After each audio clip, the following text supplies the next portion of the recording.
Hello, thanks for stopping by.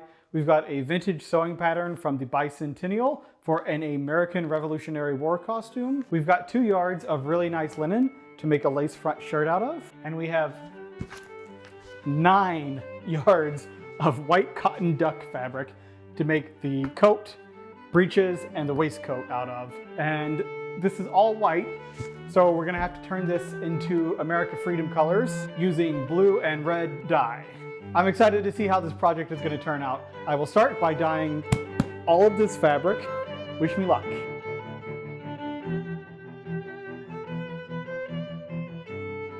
Before I could dye this 9-yard bolt of cotton duck, I needed to cut it into different lengths because different parts of the project need to be different colors.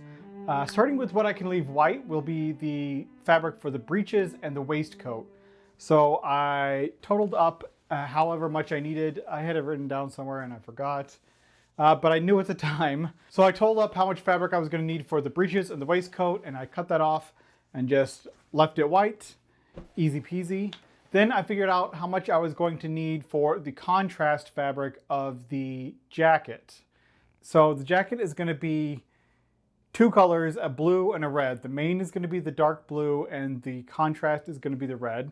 So I cut the red off next, and then I dyed that part. It didn't go as well as I would have hoped. I will one day get this dyeing process down, but today or yesterday was not that day. I've had problems before trying to dye garments and getting little darker specks of color from where I didn't dissolve the dye properly. So this time I thought I was going to be clever and put the dye into boiling water to dissolve it really well. First of all, I immediately regretted using an actual pan that we use to cook food in to put chemical dye in. How stupid could you get? But aside from that, the second I put the dye in, it just boiled over all over my stove top, and it just started getting everywhere. And what a hot mess. Sometimes I just have to learn lessons the hard way, so hopefully I will remember next time not to do anything that's silly. I dyed the red fabric, and you can kind of see it didn't come out as deeply saturated as I would have liked. Part of that was because, you know, a good third of the dye boiled over. And after I had that mess, I still didn't dissolve it very well. So there were a couple of darker specks left on the fabric after I finished the dyeing process. So I actually put it directly into the washing machine right after I dyed it. And that really minimized the visibility of the specks. Like they were not so dark, but it just sort of toned down the color of everything in general. So what I'm going to do is I'm going to cut out the pieces for the contrast and then re-dye the individual pieces. So I'm not trying to dye such a big piece of fabric all at once. And then what was left over after I cut away the white and the red parts of the fabric was what was going to be blue. And I dyed this next after I dyed the red fabric, and this came out much better. First of all, I used a disposable Tupperware to put the powdered dye in, and then I brought the water to a boil and poured it into the dye and then mixed it really well. So that was a much better way to dissolve the dye properly. Then I poured it into the hot water in my sink and mixed everything together really well, and then added the fabric into it. So this came out much more evenly dyed. There weren't any specks, which is a first for me. I finally dyed something without leaving little specks of dye, so that means I dissolved it properly. It only took, like, I don't know, it's been a dozen tries of dyeing things where I've gotten specks, so I guess I learned eventually. But, you know, this one wasn't a giant mess. I put a towel down, everything stayed nice and clean and contained.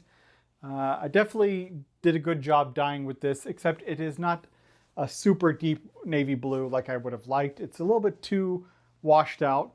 The problem with this was this ended up being 4 pounds of fabric, and I only had 3 boxes of dye, and there were supposed to be 1 box per pound of fabric. So it actually came out a really nice deep color, all things considered. Another silly thing I did was I didn't wear gloves, and now my hands are stained still from dyeing the fabric. I've got blue dye in the beds of my fingernails. It's not as bad now as it was this morning, but it's still kind of gross looking. I have all the regrets, but I've got all the different lengths of fabric separated out for the project now. I've got them all roughly the color I want them to be. So it's time to get started. This is going to be a pretty big project. There will be a waistcoat, a pair of breeches, a shirt, and a outer coat. That's 4 items. That's actually quite a lot of sewing. So I'm going to break this into a couple of videos. Since I've already started out with separating out all the fabrics and dyeing them, I will do the simplest project, which I think is the waistcoat. I already went in and traced off the pattern pieces for the waistcoat. These were in decent condition, but there were a couple of tears, so I didn't want to use the original ones. I just traced them off and then transferred them to the fabric. Cut the fabric pieces out and then did my chalk markings. And I went ahead and thread marked on this too, just because it's white. The assembly process for the waistcoat should be a breeze, but there are a lot of buttonholes on here, and that has me worried. I am not sure what method I'm going to use yet. We'll see how lazy I do or do not get making it. And maybe I will do all buttonholes. Maybe I will cheat and use Velcro. Maybe I'll figure out a way to use snaps that looks interesting. We'll wait and see. It has taken me a few days of sewing for 15-20 minutes at a time before and after work, but I have almost finished the vest. I don't have the buttonholes or the buttons done, but the construction is complete. And I have to say I regret not doing a mock-up. It's just a little bit tight. It's not gonna close comfortably around my belly. It's just a couple inches short of really fitting the way it's supposed to. Probably about 3 inches short, really. So I'm gonna have to figure out how to fix this. What I think I'm gonna do is just cut a panel out of the back around my belly area, like up and through here. But this is going to be worn with a coat, so you're not really gonna see the back all that much. Other than that, I'm happy with the vest. It was fairly straightforward to make. I just constructed the shell piece and the lining separately. Then I sandwiched them together, right sides together, and stitched around all of the edges except the side seams. Then I turned the whole thing right side out and I took the raw side seams. And for the lining, I turned that under a little bit and pressed it. And for the shell, I stitched the actual side seams themselves. The instructions say to slip stitch the lining over the shell seam. I just sort of cheated and top stitched everything down. I did get a bunch of gold buttons. These are plastic. Real metal buttons can be super expensive, and this costume takes a lot of them. So I didn't feel like shelling out $20 to $40 on enough nice buttons for this. But now I'm gonna get busy adding a little bit extra room in this, just, 2 or 3 inches. Oh, cat, Pearl. I was saying I'm gonna get started adding a little bit of extra room into this, and then I will figure out if I really do want to do the buttonholes. I did order like a couple of spools of a heavier buttonhole thread. It's a gold color, and it's just a matter of getting a buttonhole attachment set up with all the settings correct, and then they are pretty quick to get through. I'm just being kind of lazy. Sometimes it takes a long time of fidgeting to get the buttonhole attachments working correctly. Anyways, I'm going to add some extra room for my belly. I'm going to figure out the button situation, and then I will be back. I finished all of the buttonholes, and I decided to put the vest through a wash with strong bleach, just because it had gotten a little, a little dirty from being handled so much. It came out pink. Pink! What on earth? It was just this. The only thing I can figure out that might have happened is from when I washed the dyed fabric through. Maybe it's because I added bleach and it just took all of the additional dye left in the washer out or whatever, but somehow this came out pink. And I don't know what I'm gonna do. Another huge issue that I completely am like flabbergasted by, I don't know the word, I don't know what happened, in the front dart here. So the top of this front dart here ripped open completely. So I've got this giant rip right in the front of my vest. What on earth happened with that? That's worse than it being pink.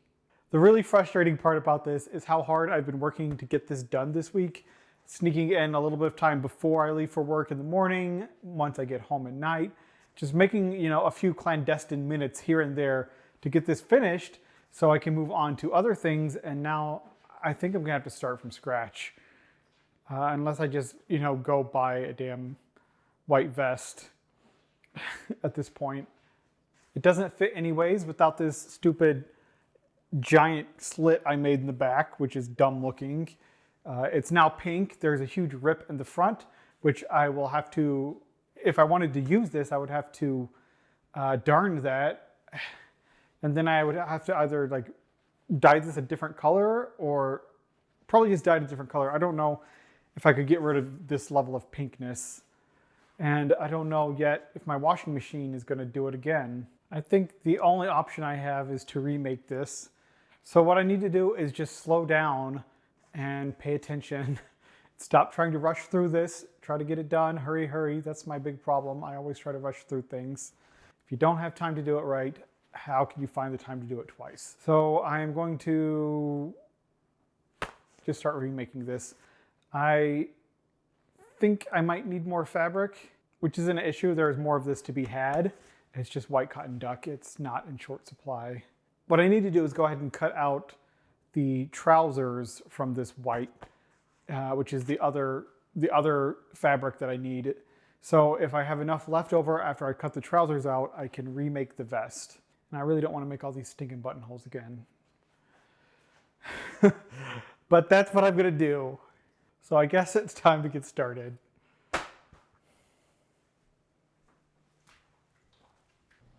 It is finally done.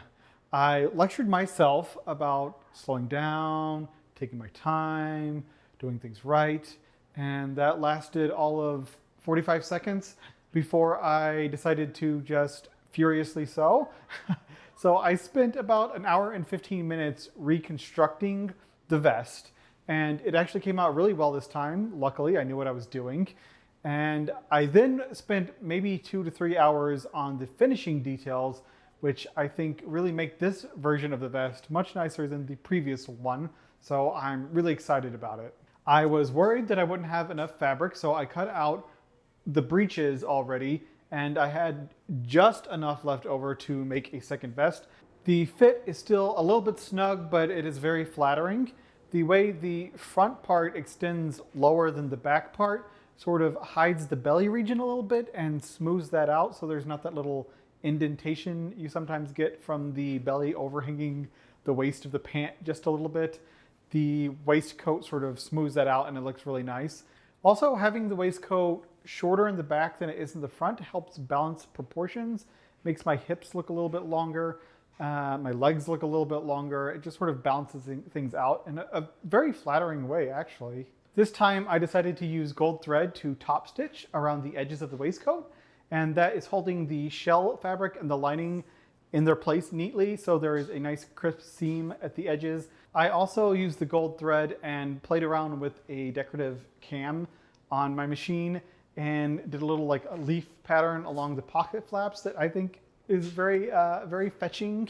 I am happy with that as well. For the buttonholes, I was struggling quite a bit with this gold thread because it is like a heavier upholstery weight thread, and I was really struggling to get the buttonhole functions on any of my machines to do it. I tried a couple different ones. I finally was working on my Model 33 out of desperation. That buttonhole function works decently, but I've never had a lot of success with it. And so I finally got so frustrated that I just smashed the foot pedal all the way to the floor and sort of gave up. And wouldn't you know it, that worked like a charm. I had pedals to the metal, foot to the floor with that thing, and it was zooming through that buttonhole. And you know what? It was perfect. I cannot believe it. So I figured out the trick to that buttonhole function on the Kenmore Model 33 is to go full force, no hesitation. With this waistcoat done, the next step in this Revolutionary War uniform costume will be the breeches and the waistcoat. The shirt, breeches and the shirt. I just finished the waistcoat. And since I already have the fabric cut out, I am ready to dive once more into the breeches and get started on those. I hope that you will come back for the next videos in this project. If you have liked this video, please let YouTube know by giving it a like. And if you have not already, please consider subscribing. Thank you so much for watching, and I will see you in the future.